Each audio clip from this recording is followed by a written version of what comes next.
Mission APS-C AEN JEE নামৰ YouTube চেনেলটোলৈ আপোনালোকক স্বাগতম জনাইছোঁ। আজি আমি ডিছকাছ কৰিম ফেব্ৰুৱাৰী মাহৰ কাৰেণ্ট এফেয়াৰ্ছ।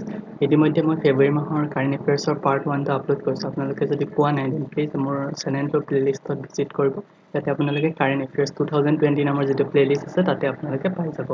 আৰু মোৰ চেনেলটোৰ বাকীকেইটা প্লেলিষ্ট আপোনালোকে ভিজিট কৰিব পাৰে য'ত এপিএসসি ৰিলেটেড বিভিন্ন ধৰণৰ কুৱেশ্যন পেপাৰ আছে।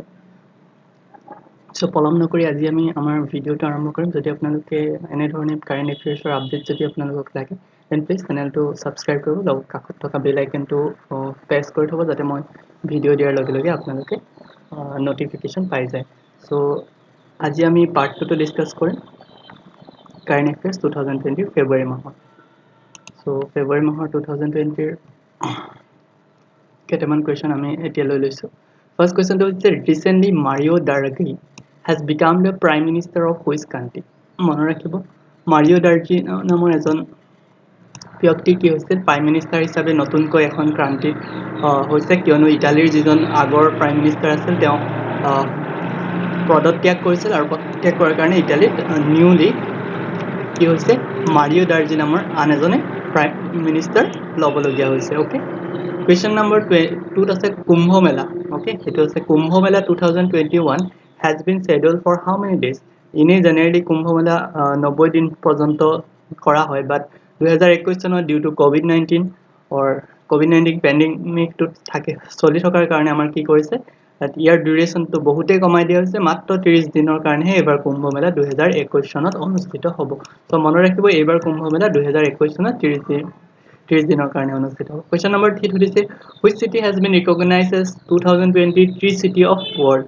So 2023 city of world হিচাপে কাক জনা গৈছে by the United Nations of Food and Agriculture Organization, by the United Nations of Food and Agriculture Organization, মানে ইউনাইটেড নেশ্যন অফ ফুড আৰু এগ্ৰিকালচাৰ অৰ্গেনাইজেশ্যনে ভাৰতৰ এখন পাৰ্টিকুলাৰ চিটিক 3 চিটি অফ ৱৰ্ল্ড হিচাপে 2020 চনত ঘোষণা কৰিছে। সেই চিটিখনৰ নামটো কি হৈছে? সেই চিটিখনৰ নামটো হৈছে হায়দৰাবাদ।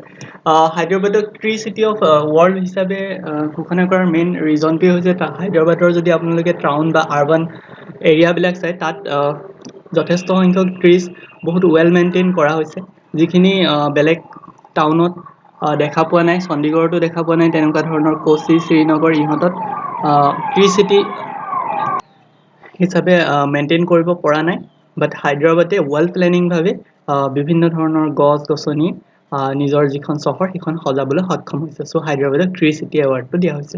কুৱেশ্যন নম্বৰ 4 হৈছে we have observe world day of social justice on which day? মনত ৰাখিব world day of social justice যিটো সামাজিক ন্যায়ৰ দিন পৃথিৱীৰ, সেই দিনটোক আমি 20 ফেব্ৰুৱাৰী পালন কৰোঁ। অ'কে, মনত ৰাখিব 20 ফেব্ৰুৱাৰী। নেক্সট আমাক হৈছে which state having celebrated establishment day on the February 20, 2021? ত' ফেব্ৰুৱাৰী 20 তাৰিখে কাৰ কোন কেইখন পাৰ্টিকুলাৰ ষ্টেটৰ কি হয় এষ্টাব্লিছমেণ্ট ডে হয়? চ' মনত ৰাখিব মিজোৰাম আৰু অৰুণাচল প্ৰদেশৰ এষ্টাব্লিছমেণ্ট ডেটটো হৈছে আমাৰ 20 ফেব্ৰুৱাৰী। আৰু ইহঁত কেতিয়া 1987 চনৰ পৰা অৰুণাচল আৰু মিজোৰাম কি হয় এখন ইণ্ডিপেণ্ডেণ্ট ষ্টেট হিচাপে ঘোষণা কৰা হয়। 1987 চনৰ আগতে কি আছিলে? মিজোৰাম আৰু অৰুণাচল প্ৰদেশ ইউনিয়ন টেৰিটৰী আছিলে। বহুতে হয়তো এই কুৱেশ্যনটো নাজানে। 1987 চনৰ আগত কি আছিলে? অৰুণাচল আৰু মিজোৰাম ইউনিয়ন টেৰিটৰী আছিল। দেন কুৱেশ্যন নম্বৰ 6 হৈছে recently railway minister Piyush Goyal has launch how many railway project to the country? মনত ৰাখিব ৰিচেণ্টলি 88টা ৰেলৱে প্ৰজেক্ট আমাৰ ৰেলৱে মিনিষ্টাৰ পীয়ুষ গোৱেল ডাঙৰীয়াই ইনগ্ৰেট কৰিছে।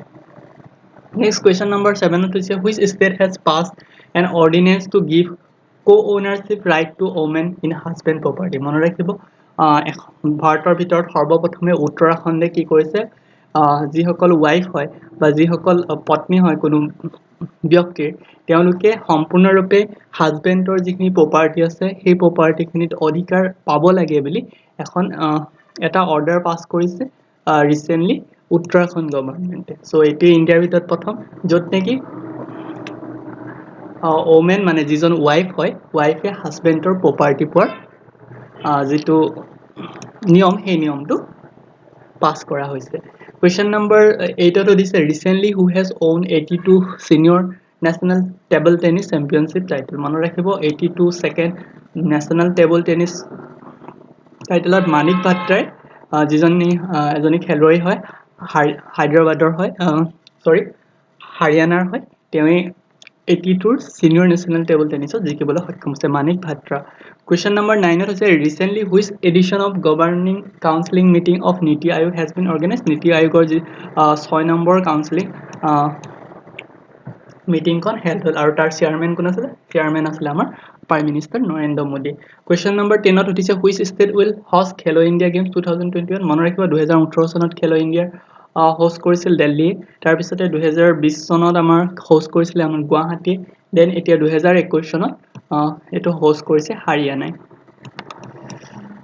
Question 11 ত সুধিছে who has won the men's single title in the Australian Open 2021 মনত ৰাখিবা Australian Open 2021 ত Novak জকোভিচে own কৰিছে men's singles to তেনেদৰে আমাক সুধিছে who has won the women's singles in Australian Open 2021 to Australian Open to the women's singles to পাইছে Naomi Osaka মনত ৰাখিব Question number 13 ত হৈছে recently which state government has lost their floor test in the state assembly মনত ৰাখিব পদুচেৰীত হৈছিল আমাৰ এখন এটা ফ্লোৰ টেষ্ট হৈছিল যাত ষ্টেট গভৰ্ণমেণ্টে ফ্লোৰ টেষ্টত ফেইলাৰ হৈছিল ইয়াতে কংগ্ৰেছ চৰকাৰ হৈ আছিল বাট ৰিসেন্টলি ফ্লোৰ টেষ্টত কংগ্ৰেছ চৰকাৰ পৰাজিত হৈছে Question number 14 ত দিছে who has won Dada Saheb Phalke Award 2021 in the critic best actor category মনত ৰাখিব Dada Saheb Phalke Award in the critic best actor category আমাৰ সুশান্ত সিং ৰাজপুতলৈ